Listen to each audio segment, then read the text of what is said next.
এটা মজার উদাহরণ শুনেন।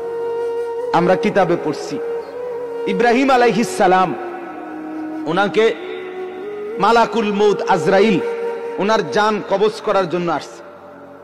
তা আসার পরে আজরাইল জি বলছে, হে আল্লাহর নবী ইব্রাহিম, আমি আসছি আপনার জান কবজ করতে, আপনি যাবেন? ইব্রাহিম আলাইহিস সালাম তখন মালাকুল মউত আজরাইলকে বলছে, আজরাইল কি বললা এটা?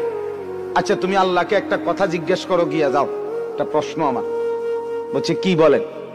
তখন ইব্রাহিম আলাইহিস সালাম বলছে, আল্লাহকে তুমি গিয়া বলো, আয়াকবিজুল খলিলু রূহা খলিলিহি, কয় বন্ধু আরেক বন্ধুর কি জান কবজ করে? বন্ধু কি বন্ধুরে মাইরা ফেলে? মানে আমি না আল্লাহর বন্ধু, তা বন্ধু কেমনে বন্ধুর মাইরা লায়? এটা কেমন কথা? আজরাইল গেছেন, আল্লাহ তাআলাকে শুনাইছেন, আল্লাহ তো শুনছেই, তো আল্লাহকে বলছে রব্বুল আলামিন, ইব্রাহিম তো এটা বলছে, কি বলতাম? তো আল্লাহ তাআলা ফেরত আরেকটা কথা বলছে যে আজরাইল তুমি গিয়ে এটা বলো ইব্রাহিমকে। এবার দেখো কি কয়। আজরাইল আসছে, আয়েশা বলতেছে আল্লাহ বলছে আপনাকে জবাবে, আয়াকরাহুল খলিলু লিকা খলিলিহি, বন্ধু কি বন্ধুর সাক্ষাৎ পেতে চায় না? বন্ধু কি বন্ধুর মোলাকাত পছন্দ করছে না? বন্ধুর সাক্ষাতে যাবেন না? ইব্রাহিম আলাইহিস সালাম সাথে সাথে বুঝে ফেলছে, হায় এটা তো আসলে মৃত্যু না, এটা তো আমারে মেরে ফেলা না, এটা তো আমার রূহ কবজ না, বরং আমাকে তো আমার মাওলার সাথে মিলায়া দেওয়া। তখন সাথে সাথে উনি বলছে, ইকবিদ রূহি আল আন ইয়া মালাকাল মউত, হে আজরাইল মালাকুল মউত, এখন আমার রূহ কবজ করো, আমি বন্ধুর কাছেই যেতে চাই। আল্লাহ তাআলা বলে, বান্দা শুনো, মৃত্যুর যন্ত্রণা সত্য সত্যই আসবে, যেটার থেকে তুমি নিজেকে পলায়ন করছিলে, মরতে তুমি কখনোই চাচ্ছিলে না, কিন্তু এটা শুনে নাও, যে মৃত্যু তুমি কখনোই চাও না, সেই মৃত্যুর যন্ত্রণা তোমার আসবেই আসবে। সাকরাতুল মউত হাত্তাকে, এমনকি আল্লাহর নবী সাল্লাল্লাহু আলাইহি সাল্লাম পর্যন্ত ইন্তেকালের পূর্বে নবীজি হাদিসে স্পষ্ট আছে, আম্মা জান আয়েশা বলছেন, নবীজি সাল্লাল্লাহু আলাইহি সাল্লাম একটা বাটির মধ্যে পানি দিছে, আর নিজের পবিত্র ডান হাত মোবারক দিয়ে হাত দিয়া এই বাটির পানির মধ্যে চুবাইতেছিলেন, আর কপালের ঘাম মুছতেছিলেন নবীজি, আর বলতেছিলেন, লা ইলাহা ইল্লাল্লাহ ইন্না লিল মাউতি সাকারাত, আল্লাহ আপনি ছাড়া আর কোনো ইলাহ নাই, আহা মৃত্যুর তো বড়ই যন্ত্রণা। নবীজি বলতেছিলেন, খুদ রাসূল বলতেছে, যার কষ্ট হওয়ার কোনো কারণ নাই, শুধু আল্লাহ তাআলা দেখাচ্ছিলেন, বন্ধু আপনার উম্মতের হালাত কেমন হয়। নবীজি বলতেছিলেন, হায় মৃত্যুর তো বড় যন্ত্রণা।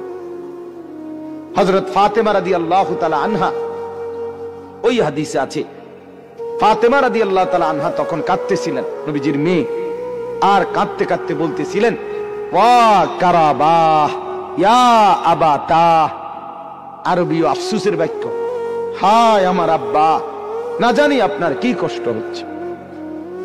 আল্লাহর নবী সাথে সাথে বলছে, লা ইয়া ফাতেমা, না না ফাতেমা, কষ্ট হচ্ছে না, লাইসা আলা আবিকাল কারব বাদা হাদাল ইয়াউমি আবাদা। সুবহান, বললেন নবী, ফাতেমা শোনো, আজকে তোমার বাবার জিন্দেগীর কষ্ট সমাপ্ত হচ্ছে, আজকের পরে আর তোমার বাবার কোনো কষ্ট থাকবে না।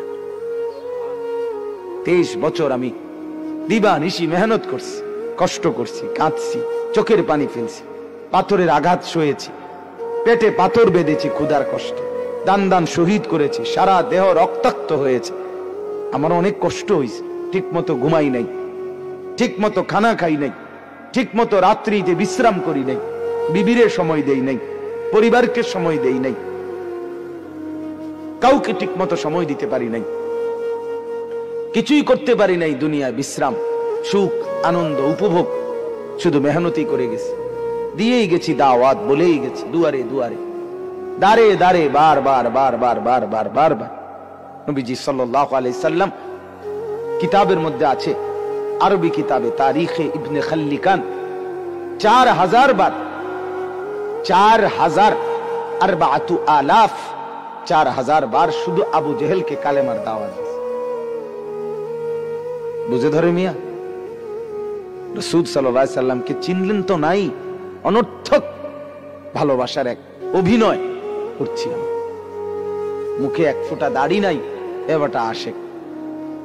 সারা জীবন 60 বছর বয়স, এবারটা অনবিরি খায়, এবারটা নবীরে ভালোবাসে।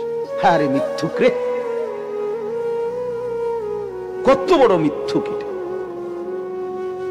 1 মাস কইতে পারতো না টানা 1 মাস, যে আমি টানা 1 মাস মেসওয়াক করছি, এটা বলতে পারবে না।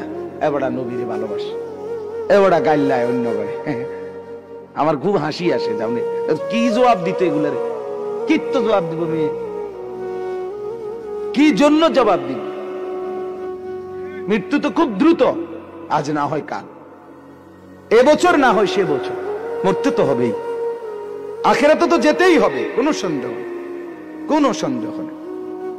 এজন্য বলতেছিলাম, আল্লাহর নবী সাল্লাল্লাহু আলাইহি ওয়াসাল্লাম বললেন যে আজকের পর থেকে তোমার বাবার আর কষ্ট থাকবে না। আমার বলার উদ্দেশ্য হলো সাকরাতুল মাউত, মৃত্যুর যন্ত্রণা। প্রত্যেককে মৃত্যুর পূর্ব মুহূর্তে মৃত্যুর যন্ত্রণা সইতে হয়, ভীষণ যন্ত্রণা, ভীষণ ভীষণ। কিন্তু ঈমানদার সেই যন্ত্রণার মধ্যেই মজা পায়, মৃত্যুর সেই যন্ত্রণার মধ্যেই আনন্দ পায়, আনন্দ পায়। ঝাল তো খুব হয়েছে, কিন্তু স্বাদও তো লাগতেছে, ঠিকই না বলেন? শীতকালীন তরকারি তো ঝাল হইছে, বাকি শীতের ঠান্ডার মধ্যে শীত ঝাল তরকারি খাইতে মজাও তো পাচ্ছে। ঠিক এরকম মৃত্যুর যন্ত্রণা হইতেছে ঠিক, কিন্তু এই যন্ত্রণা মনে যেন চিরে ভিড়ে যাচ্ছে, কিন্তু ঈমানদারের দিল খুশি, কিছুক্ষণের মধ্যেই আমি আমার মাওলার জান্নাত দেখতে পাবো। এটা তখন তাকে সব কষ্ট ভুলায় দেয়, সব কষ্ট ভুলায়। এজন্য হাদিসে আছে, নবীজির মৃত্যুর যন্ত্রণা তো হচ্ছে মৃত্যুর সময়, আল্লাহর নবী জবানে কি বলতেছিলেন? আল্লাহুম্মা রাফিকাল আলা, আল্লাহ আমি পরম বন্ধু, শ্রেষ্ঠ বন্ধু, আপনি মাওলার সান্নিধ্যেই যেতে চাই। তার মানে জানো, আল্লাহ তাআলা বুঝাইছেন বন্ধু মরবেনও না, আমাকে আর পাবেন কেন? মরতে তো হবে, আসতে তো হবেই আমার কাছে।